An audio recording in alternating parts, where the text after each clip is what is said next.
And hello, movie lovers. And tonight, I actually have a good friend of mine from Vengeance Media. Vengeance is here again.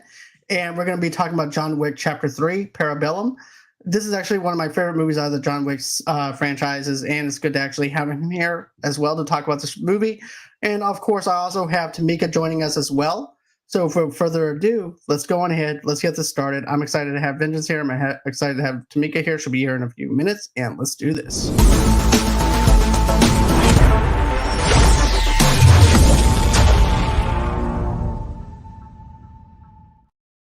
And hey, man, how are you? Hey, buddy, it's good to be back, man. Thank you for inviting me back for this one. I'm excited. Oh, you're very welcome, man. It's good to have you back on here, and I'm excited to talk about John Wick Chapter 3, Parabellum. This is actually hands down one of my favorite John Wick movies out of the whole entire franchise, like I said. And this movie had a budget of 75 million and made $327.3 million at the box office. Yeah. So that's something that I'm very happy with because at first, the very first John Wick movie didn't really make that much money at the box office, and it was also poorly marketed. Get this: they released the trailer on the same day of the release. Well, the embargo lifted on the same day as the release of the movie. So when they do that, chances is it's not that great of a movie. But everybody loved John Wick coming out of the gate of it, and then they made a second one, and then following up with this third one. But John Wick to me is actually hands down one of my favorite franchises. Yeah, I agree. I just think they get better. The sequels just get better and better, and that's really rare for a franchise, you know. I just feel like uh how they're gonna top this one with four, I don't know, because three is so good. But the early reviews, I've seen early reviews, people are loving four, so I'm living for this, man. I'm so excited. What an exciting time and month it is to be alive right now.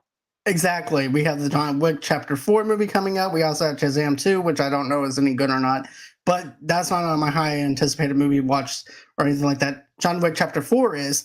And what I like about John Wick is the mythology around the Continental and some things surrounding it. And each time when you have a new sequel that comes out, they do something more to expand the mythology and understanding of the mythology of the Continental and everything come from the gold, how they use their gold, how they actually do conduct business, and things like that. They always make it a character in its own self rather than just a mythological thing. So that's something else I do appreciate.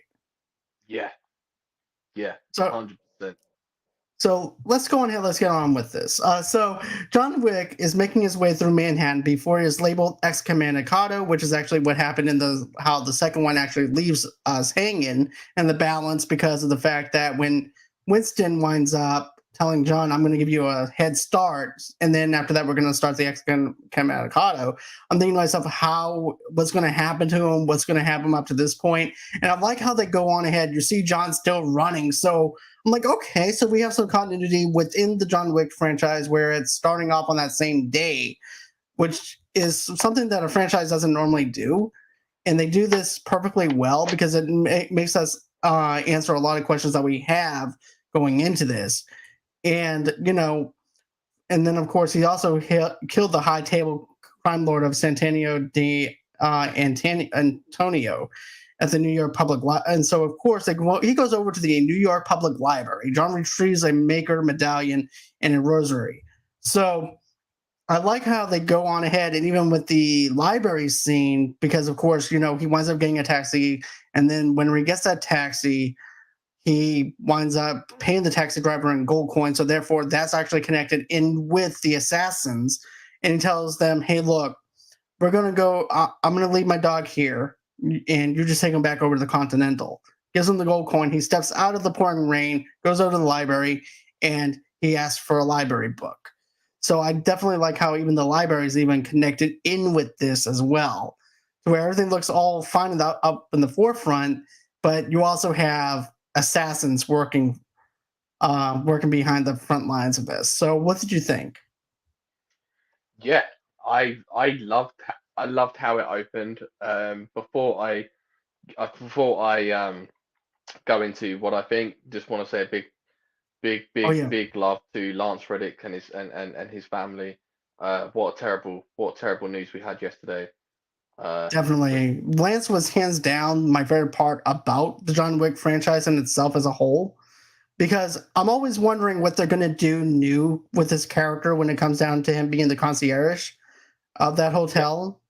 And he's always the standout. He always makes me laugh, especially whenever he's so serious. And then he waits until the commotions all die down. He's like, look, you guys need to conduct this business out into the Continental.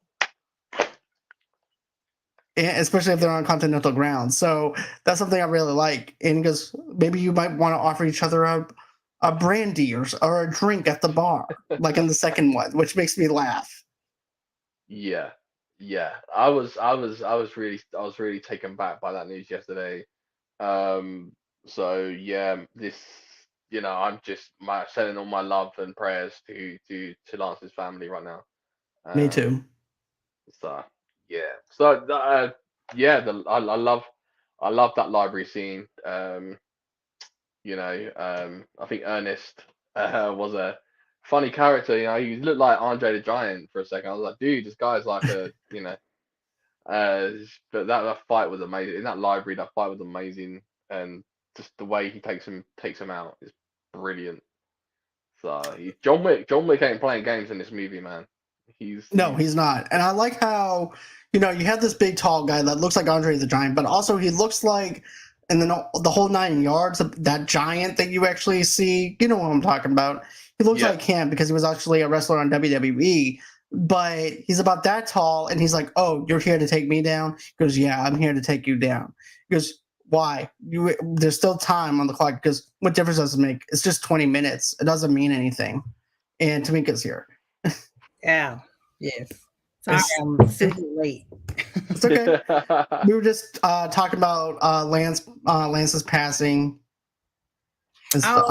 Yeah. And we were also talking about the library scene right now, where he's fighting this big giant guy in the library, and he's like, "Well, I'm gonna go on ahead, and basically, I'm gonna go and take you out." He's like, "Well, I still have 20 minutes." He goes, "Well, like that's gonna matter." Yeah. Yeah, because they won't see it anyway. Yeah. Right. Yeah. And hi, Tomeka. Nice to meet you. Oh yeah, Tomeka, nice this is Vincent. Yeah, sorry. Okay. But yeah, I definitely like the library setup, and then he's over there hitting him with the book, and then taking this big, huge book, and then just slamming it in his throat. And I just thought that was an excellent way how he uses certain ways of actually taking someone down with anything that he can see. And I think that was actually a really interesting takedown. And then of course he takes the guy's neck and just shoves the book. Shoves the neck into the book. I just thought that was a cool kill. Yeah, I like that scene anyway. Just being a librarian, it made me think about when people ask me, "Are libraries relevant?" And I'm just going to tell them, "Well, you need to watch John Wick 3, and then you'll see it's relevant." Because I mean, book. I bet that. Yeah, I can imagine the librarian and you just wanted to go. Shh. There weren't no shushes anywhere. As you can see, I guess this library is part of the game, part of the underworld thing, where it's like, oh, it's John Wick. Never mind. We don't have to shush. It's an everyday Monday. He put the book back in the same spot it came out of, and I appreciate that too. Good guy, Keanu. Yeah, I mean, it had blood on it, but he put it back where it was. That's what matters. Okay. Exactly. So therefore, you don't have to go into the system and try to re-alphabetize everything. So yeah, he saved you some time and space on that. So yeah, I appreciate him. Yeah. But yeah, I definitely love the library scene. And then of course, after that, you wind up see him going to to Ernest and seeks medical treatment from the underworld doctor. Mm-hmm. And his excommunicado status activates before the doctor can even finish. And I like how the doctor looks at him and goes, I didn't, he goes, you have to kill me. I didn't finish before the time ran out. He goes, what are you talking about? He's like, I showed you where the medicine was. I shouldn't have showed you that, because what excommunicado is this: you don't get no help from any of the assassins. You also don't get no help from the hotel. You don't get any help from anyone. And the doctor winds up helping him, and then he's like, well, can you shoot me in the leg? Shoot me in the leg over here. So, and please don't graze it. And before he even says the word graze, he winds up shooting him in the leg. Because I don't think that's believable enough. And he shoots him in the stomach to make it more believable. And so I guess you can take that as a professional courtesy from Mr. Wick. Yeah, and he lived to tell about it too. So yeah, that is a courtesy. Yeah. But yeah, what stands out for you though, Vincenz, as well for this scene? Did you like this one, or? Yeah, it made me laugh because before he could finish his sentence, he would just shoot him, and he was just like, yeah, and he was so precise. He was so precise with the gunshot as well. He just knew where to hit. It was awesome. And then that's also too when he's pursued by vicious gangs of assassins, all of whom he kills. And I also got a hint of True Lies in this scene, because you see John Wick on the horse, and he's riding horseback. He's taking down these assassins on motorcycles, and he leans over on the horse, takes the guy's gun, and then he winds up shooting the guy in the head. And then he winds up shooting the engine to make the other assassin to flip over. I thought the stunts were very cool in this. This reminds me of True Lies with Arnold Schwarzenegger. I was geeking out. I remember when I saw this in theaters, I was just shoving popcorn in my face and just being geeked out about it, just like how I was last night when I was watching this. So yeah, this is hands down one of my favorite scenes. I did not eat popcorn when I saw this in theaters, because I would choke because my mouth was open the whole time. I was like, oh my God. But can I say I like the antique weapon scene, where there was one scene where there was a guy coming and he took two knives and aimed it straight at the guy's neck, and it kind of went in this like X type of whatever, and it just the guy's neck. And then the last scene, he was in the foreground, and the guy was trying to get up and take the knife out of his chest, and then he just takes this giant axe and just wields it in his head. And I was like, whoa. I mean, I don't know how long that fight scene was, because he was fighting, seemed like 20 men, and he had all these knives and was just back and forth. Just the choreography in that scene is one of my favorites. Yeah, that was awesome. That scene was awesome. Yeah, like you say, right at the end of that scene where he just throws the axe and it just hits that guy in the head. Just like so good. Yeah, I love that. I also like the fact too that, you know, there's no background music. There's nothing there. There's shaky cam. You get to see all the action sequences as it happens, and you get to see him use the medieval weapons and stuff like that.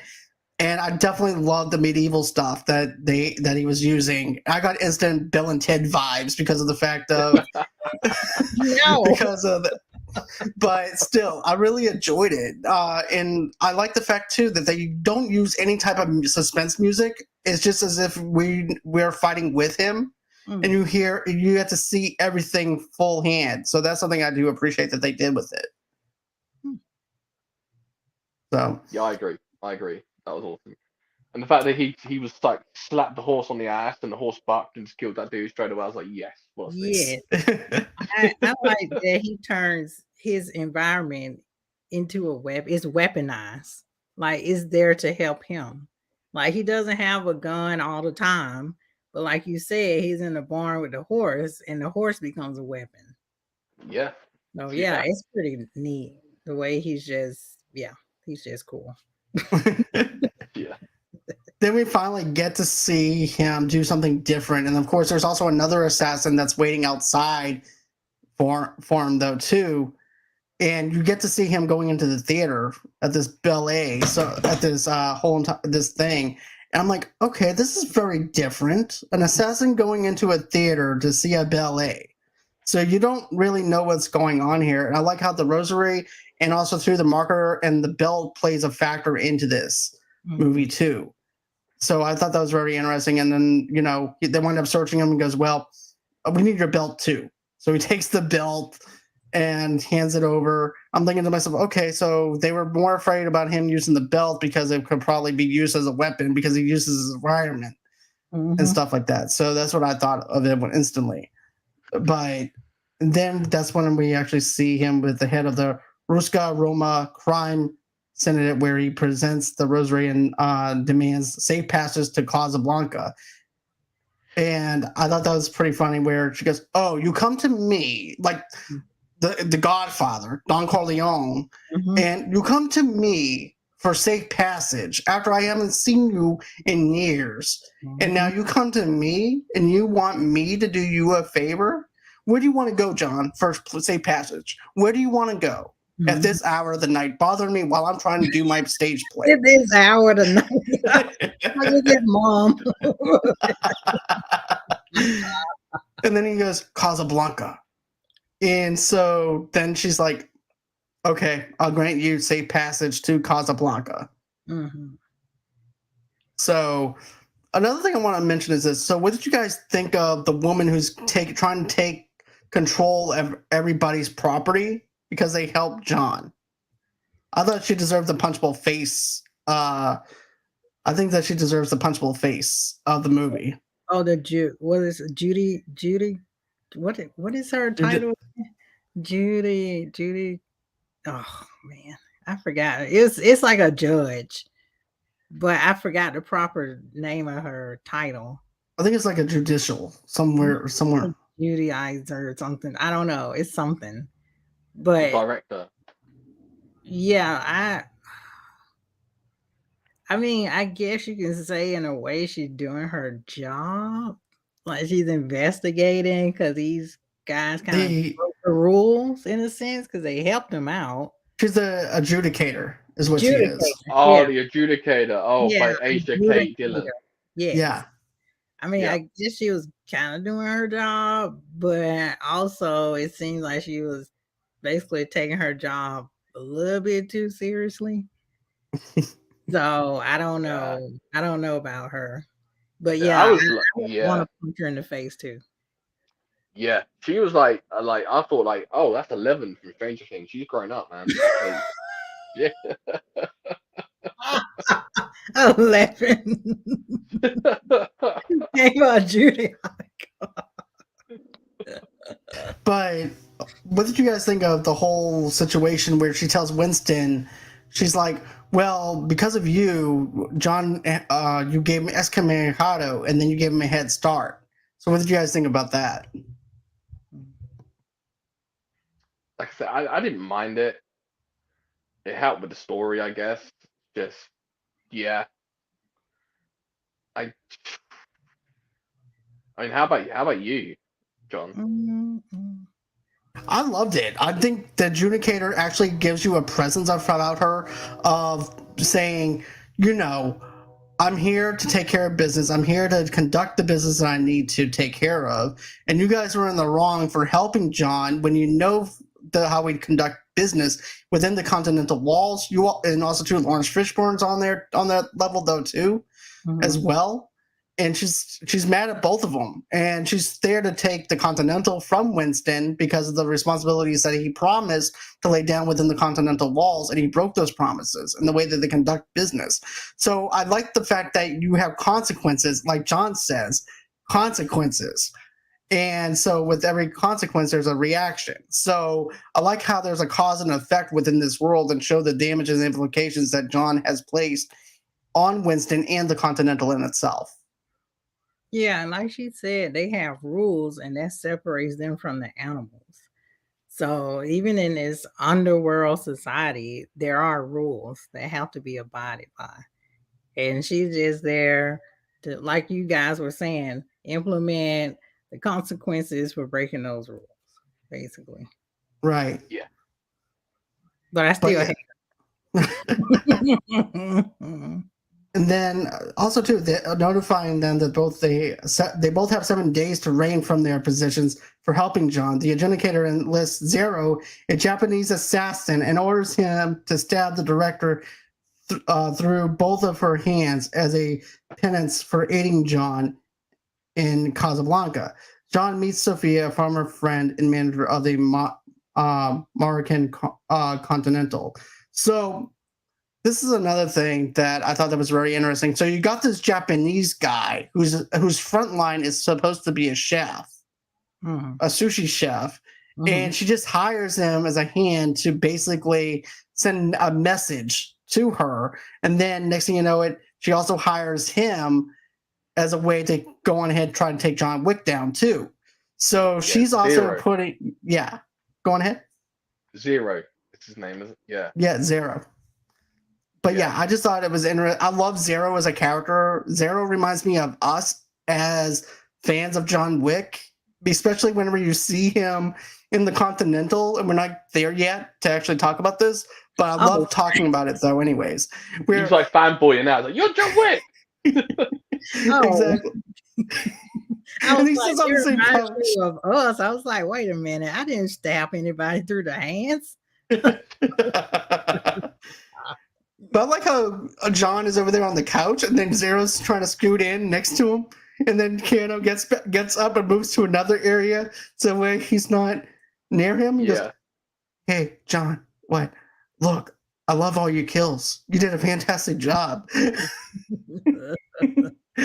But yeah, Zero's actually hands down one of my favorite people when it comes down to this movie. And then, you know, when he sends that message for what she did with helping him go into with Casablanca, and then, you know, I thought that was very interesting on how he sends the message that way. And then after that, you wind up seeing him with Sophia, and then you also have this backstory between the two of them, and that this actually has kind of like a vampire-ish kind of feel to it. What about for you, Vengeance? Doesn't it kind of remind you like a vampire kind of thing? It was like, oh, I'm the maker of your marker, so you cannot kill me because I am your maker of it. So I thought that was an interesting way of actually doing it through the mythology, like a vampire in a sense.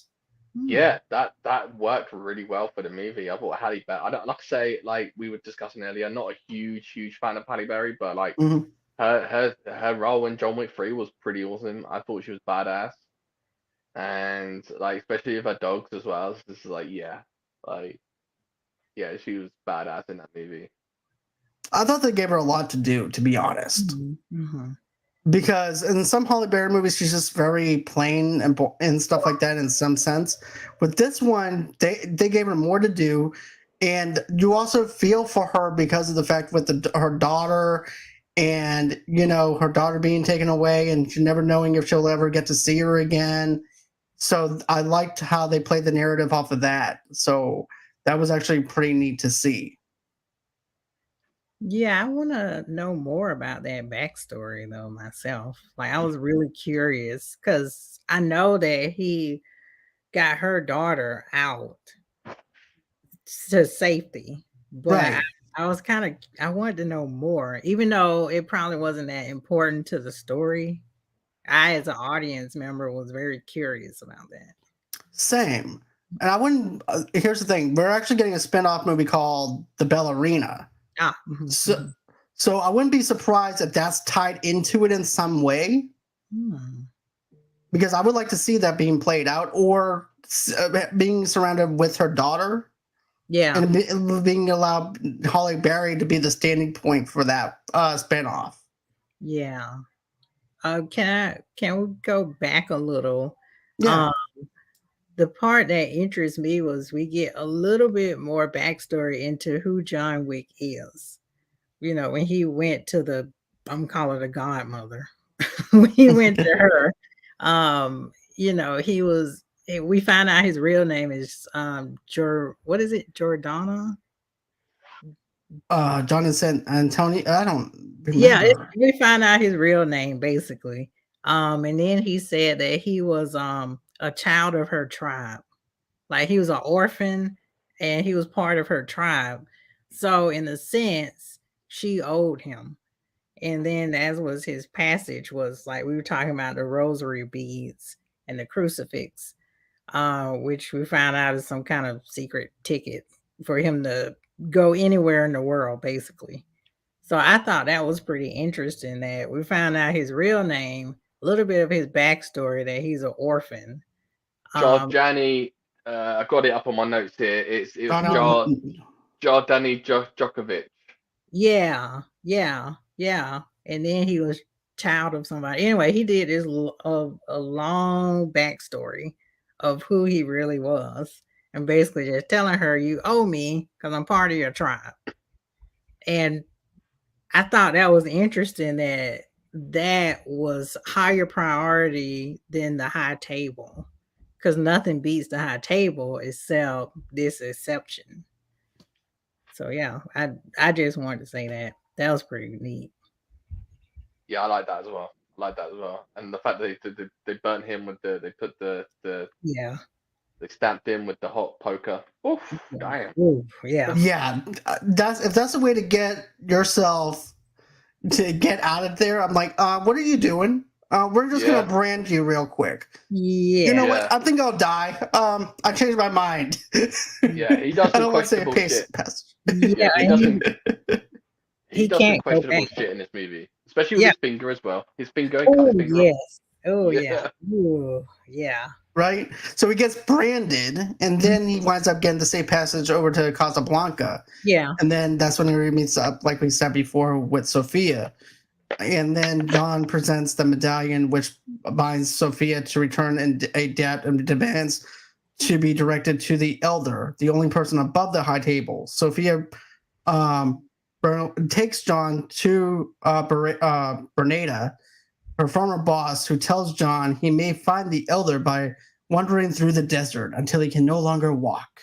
And I liked how they go through. Okay, remember Tomeka in the second one where they're making the gold coins? Yeah, and it's like a front for them in the taxi cab place. Mm-hmm. So now we actually have some more continuity within the gold coins now too, because in Bernada, they're actually making the gold coins over there and melting them. Mm-hmm. And I thought that was really fascinating how they expanded more on the gold coins. And then also too, this guy's also a collector of the very first gold coin that they actually have in the very first marker. So he's an artifact collector who is fascinated with this life as well. So I thought that was really cool on how they actually have him as a character. Or like the collector in Guardians of the Galaxy too. Yeah. I can see that. That in there. Barada, played by Jerome Flynn. Yeah. Yeah, yes. Yeah. And he puts on this accent, even though he's British like me. Yeah. He's like speaking in this it's crazy. Yeah, I can imagine that is weird to hear. Yeah. So now I don't want him back in the UK. When he shot that dog, I was like, nah, you can't come back here anymore. Sorry. No. You can't come back. We don't want you. Yeah. He punched his ticket when he shot the dog. Rejected. Yeah, well, luckily the dog had a bulletproof vest on. And then he knew how to play dead. Like, whenever I saw that in theaters, I'm like, oh, did he really kill the dog? I did too. Because I was pissed. I was pissed off. I'm like, I was like, you need to kill him. You need to kill this guy right now. Yeah. No questions asked. I don't care. Yeah. And, Wick looked at Sophie. He's like, Sophie, don't do it. Don't do it. Okay, we finna do it. You got my guns. Here we go. Hey, Jamie. I haven't seen any John Wick there to show my friends some love. Thank you so much, Jamie. Thank you for showing us some love. I do appreciate you. I love her. I love Jamie. Yeah, she's awesome. She is. But, okay, so I like how she's, like you said, whenever he's looking at Sophia, he goes, don't do it. Don't do it. And he goes, he shot my dog. I get and then it. he looks, and then he goes, I get it. And so...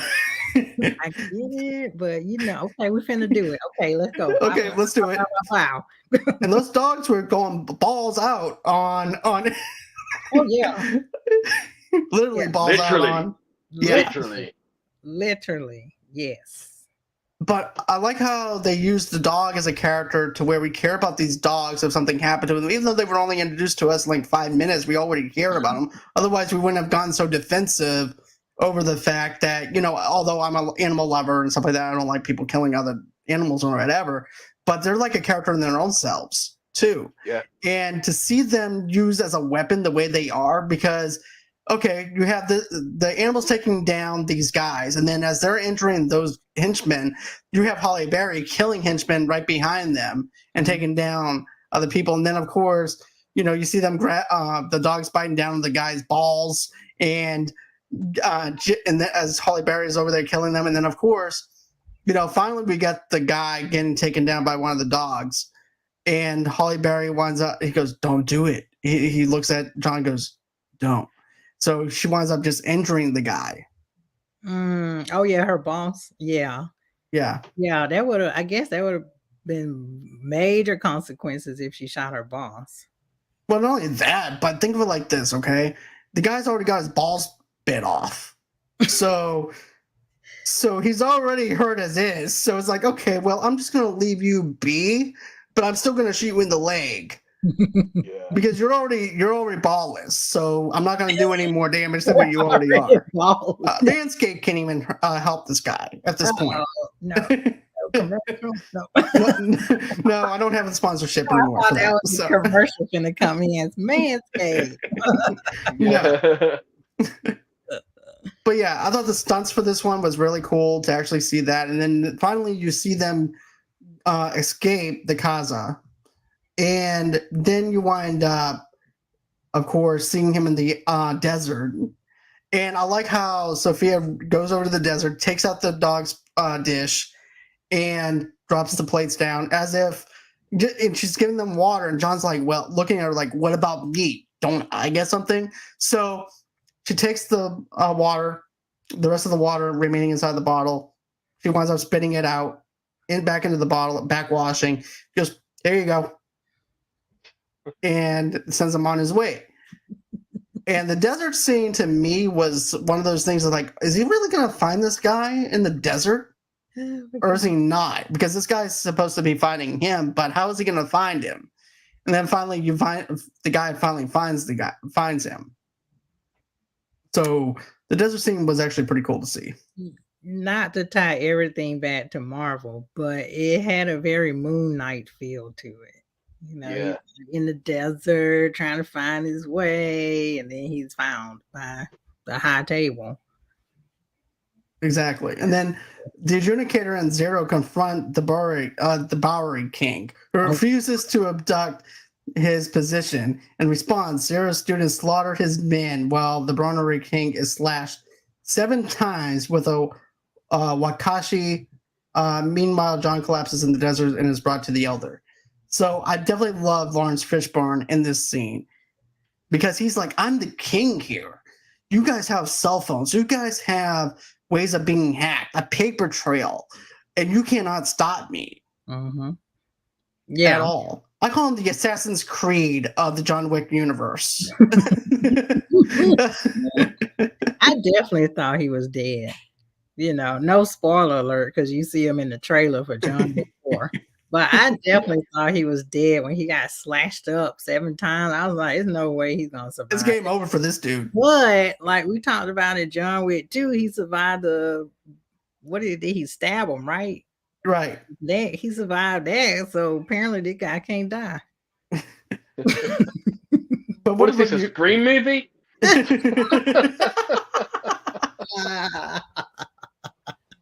But what about for you, Vengeance? I mean, I know you love Lawrence Fishburne's character, and one of your favorites. He had a line where he said, "Obviously, we got to give you like all these cuts," and he just looked at it and said, "Sometimes you just got to cut a motherfucker." I love that line. That was such a great line. So yeah, Lawrence Fishburne is awesome for me in this movie. Definitely, but I like how he's also giving that speech like as if he's like the king of the castle and no one can touch him. Ew. And then and then you see all these men taking all his people down, and I'm like, okay, you do know he has other poor people that he actually controls around the city. So he'll be back in arms in a couple of hours.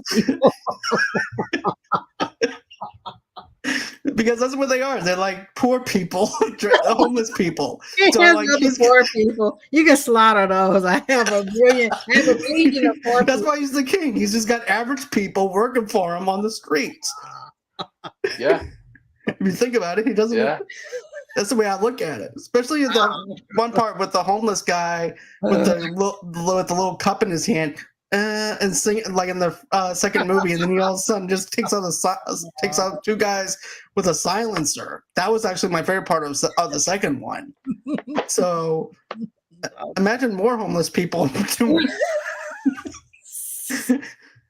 But anyways, I'm sorry. I'm okay.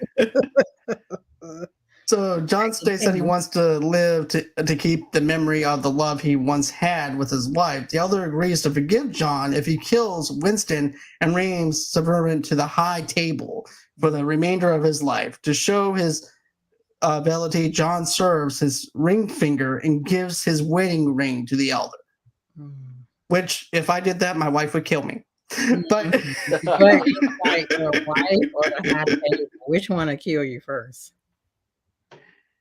I go with my wife. Oh, good. Yeah, she's watching. That's good. That's a good answer. Yep. Shalom in the home. Shalom in the home. Right. But I thought this scene was very interesting on how they conduct business. And I like how each continental serves a different purpose for them and their politics. So I definitely like how they do certain things, especially whenever you have Holly Berry's a boss. He conducts business in a certain different way. And then this other person deals difference in a different way as well for their religion and their purpose and stuff like that too. So I thought that was really fascinating. And then when he cuts off his own finger, my wife's like, "What the hell?" I'm like, "He's seeking forgiveness." She goes, "Wait, that's how they forgive him?" I said, "Apparently so." Mm-hmm. So, yeah, or else they're gonna kill him. And he's like, "I'm not ready to die yet." So I guess I cut my finger off. And my mom was actually watching some of this series. Never seen John Wick, and then she just started getting glued in when Halle Berry scene came. And then she was watching where he cut his finger off. And she was like, "Oh my God." And then they got the poker, the hot poker, the scenes, mhm.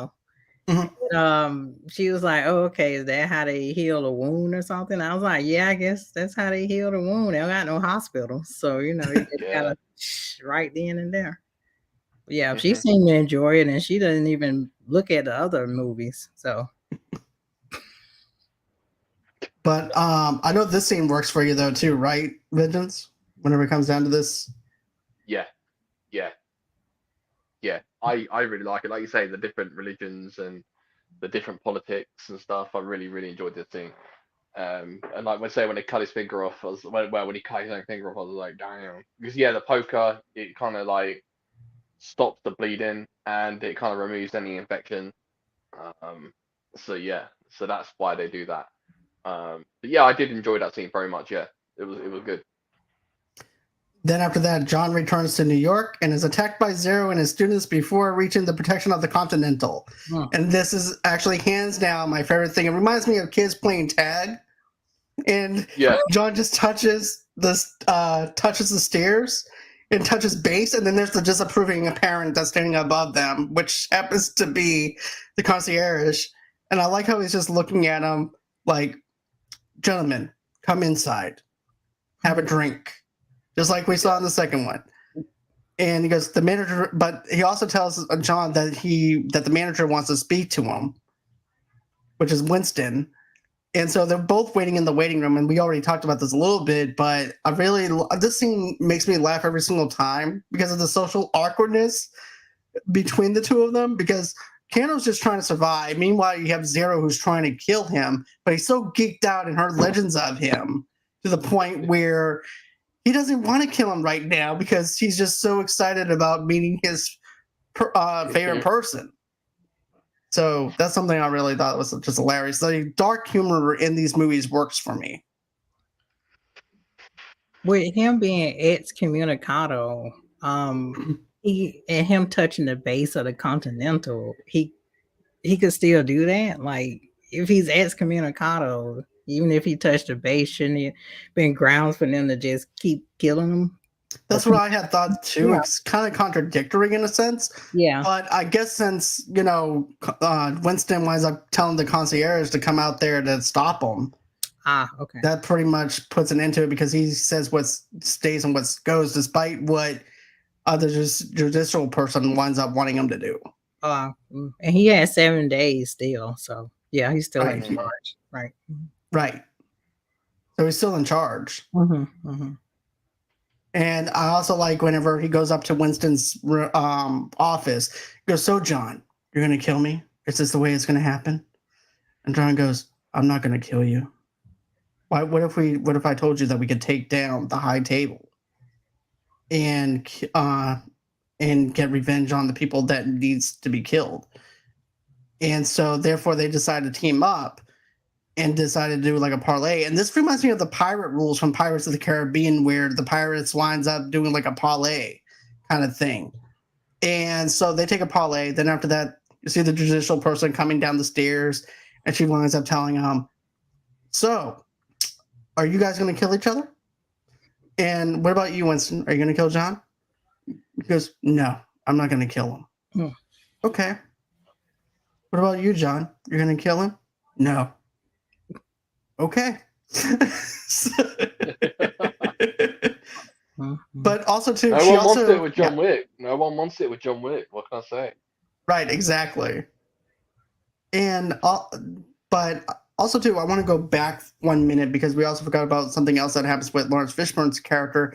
Remember in the second movie, he winds up giving him 7 bullets, and then the judicial person says, "Well, you gave him the same gun to kill Antonio, and because of you, Antonio is dead on continental ground, so therefore we have to take away your property." So that's why she's even there in the first place. So, therefore she tries to do the same thing again with Winston and him, and it doesn't work. So I definitely like how that happens. So the adjudicator decided to revoke the Continental's neutral status and send Bolt Zero and an army of heavily armed high table enforcers to kill John and Winston. And Winston provides John with weapons and the assistance of concierge Caron and his staff. Yeah, it hits different, because I know you guys were talking about the actor before I got on, but it hits different seeing him now. Mm-hmm. Yeah, Lance read it. Yeah. But Vengeance, talk about one of your favorite scenes when it comes down to Winston. They're locking Winston into the vault, and then you see all these weapons here, and I like how you see the concierge. You see him grab that shotgun. I want your take on that. I love that whole scene. The whole shotgun scene was just incredible. Yeah, they say they lock him down. They go get all the weapons. They do a little shootout. Then they come back. They come back into the vault. They go get some shotguns, and then obviously, God bless Lance Reddick gets the shotgun, and John Wick gets the shotgun, man. And they're just going ham on these dudes, man. And I'm just like, yes, this is awesome. So yeah, I love that scene so much. And like, when they turn the lights off as well, they turn the lights off and it goes all green. It's like, oh, so good.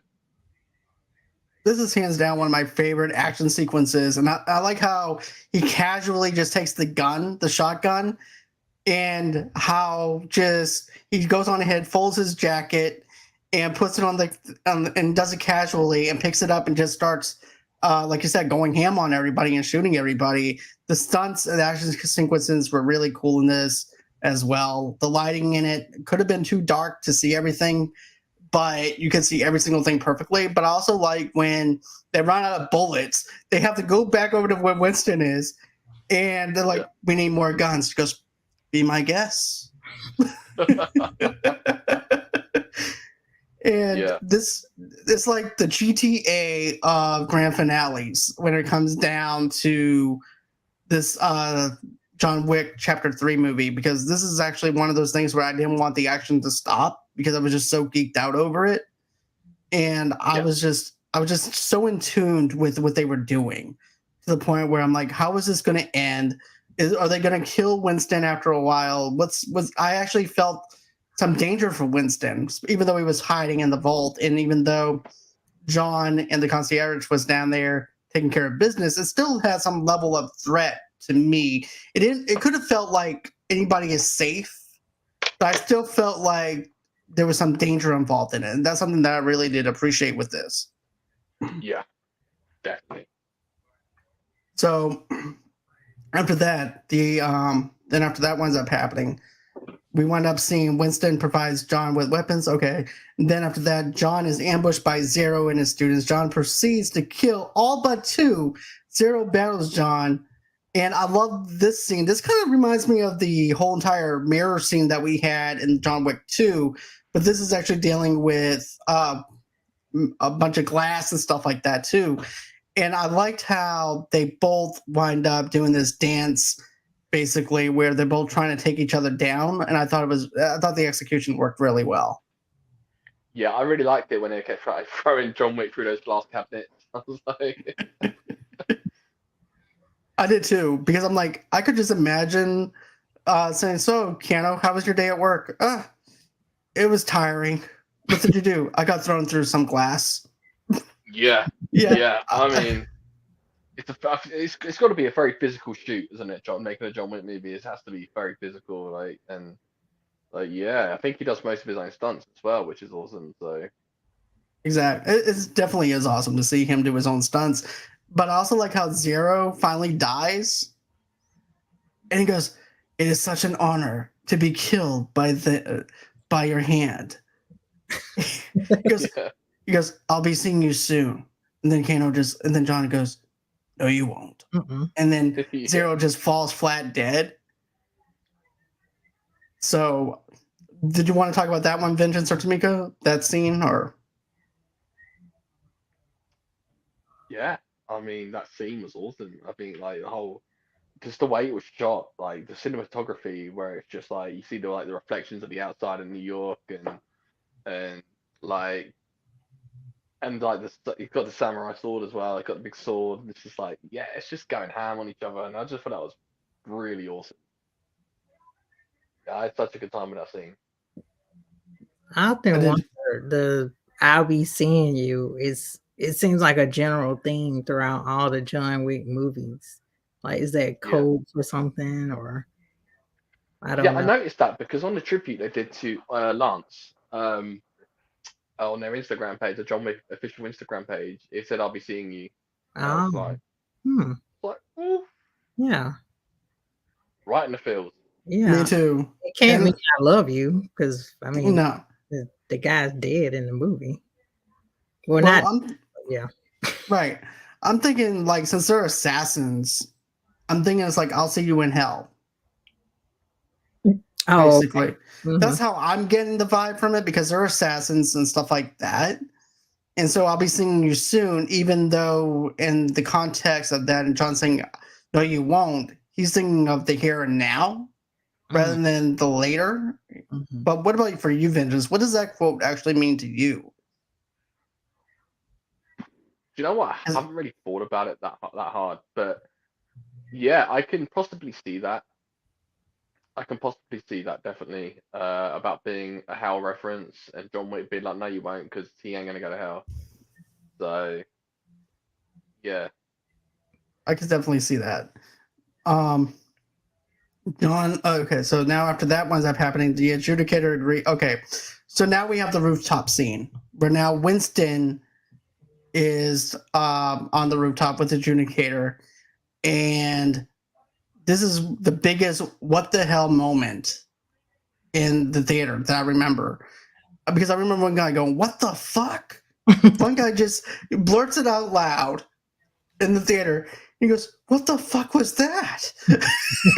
And I'm like, someone just got backstabbed, buddy. That's what just happened. But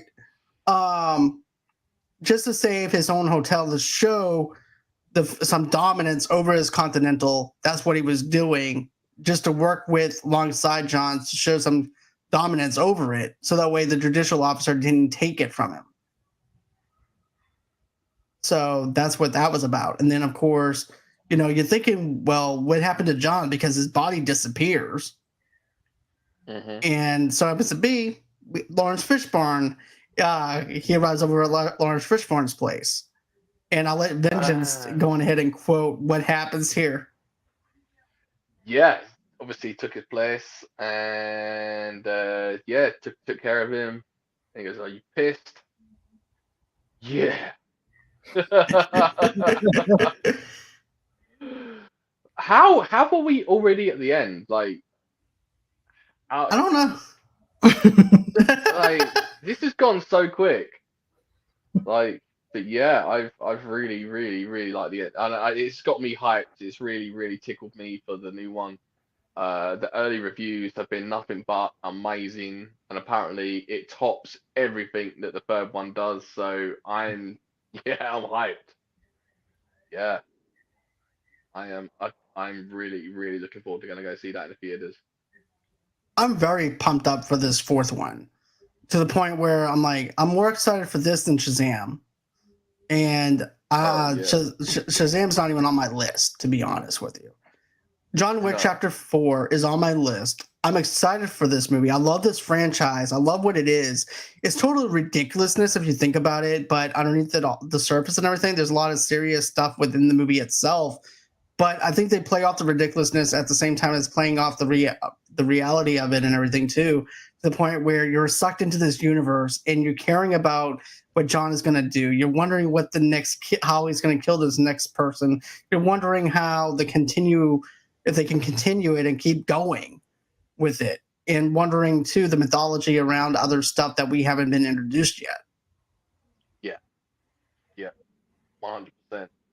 Yeah, I'm excited. I think it's this one, John Wick 4 and Evil Dead Rise, are my most anticipated for the next couple of months. So yeah. Gotcha. But what about for you, Tomeka? About 4, yeah, I'm excited for 4. I can't wait for it to come out, even though I keep forgetting when it comes out. That's how excited I am. Right, because it is confusing on the release date itself, because of the fact that this was supposed to come out during the same time that Matrix was supposed to come out, and then it gets pushed back, and then it had another release date and it gets pushed back, and then I had to tell you too that this comes out on the 24th, and it had a summer release date instead. But I'm happy that it's coming out around this time, because I think this is actually the perfect time to have a John Wick movie. Yeah, during March Madness, it's appropriate. Definitely. We don't talk about Matrix. We don't talk about that last one. That was awful. That was. Tamika was on the review for that one. Yeah. And watching me rant for the whole entire time that she was on the show. Yes, it was terrible. But I wonder too, the scene, where they were going in to the Continental with all the men, it reminds me of the scene of the Matrix in the coffee shop, where the SWAT guys were coming into that too. So I'm wondering, like, who took whose idea? Like, the similarities are amazing. Who's copying whose homework? Yes. Right? Yeah. Especially when you have some of the actors from the other Matrix movies in the John Wick series too. Yes, exactly. So, all right. Well, with that being said, that's going to be it as far as this episode goes. But Vengeance, do you have anything going on your channel or anything like that? Yeah, more interviews, more podcasts, more general chit chat about movies and 4K Blu-ray pickups, and just the general. If you follow me, you kind of know what the gist is. But yeah, we got an interview with an actress from Terrifier 2 next month, which is really exciting. So yeah, just more physical media madness and movies and reviews, and yeah. Sounds like my kind of madness. So, but if anybody wants to follow Vengeance, go on ahead. The link will be in the description below for everyone to check out, and it'll also be on the audio format as well. You're very welcome, because I've watched a lot of your live shows. I watched some of your stuff. I really am digging it. As a content creator, you're killing it. You're doing a great job over there. Oh, I really appreciate that, man. I love coming on here and talking with you guys, and I love being here. You're welcome. Even I'm if glad it's that you do. 2 o'clock. It's like 2 o'clock in the morning right now, and it's the love that I got for the community. So I love being here. Thank you for doing this for me, man. I do appreciate you taking a part of your bedtime schedule to review movies with me. But yeah, I actually have Scream 5. I have that review going on tomorrow with Merc with the movie blog. Josh will be back here tomorrow. And we're going to be finishing off our Scream franchise. Of course, Vengeance was actually a guest of mine for part 6. So you guys can go on ahead and check that on all your podcasts where you guys can find your podcast. And of course, on our YouTube channel as well, if you like watching the video format as well. So you can find that over there. Tomorrow night, 8 o'clock Central Time, 9 o'clock Eastern Time for Scream 5. But that's going to be it as far as this review goes. And thank you again, Vengeance. Thank you, Tomeka, for joining me as always to do these reviews. That means so much to me. And always until next time. Bye-bye.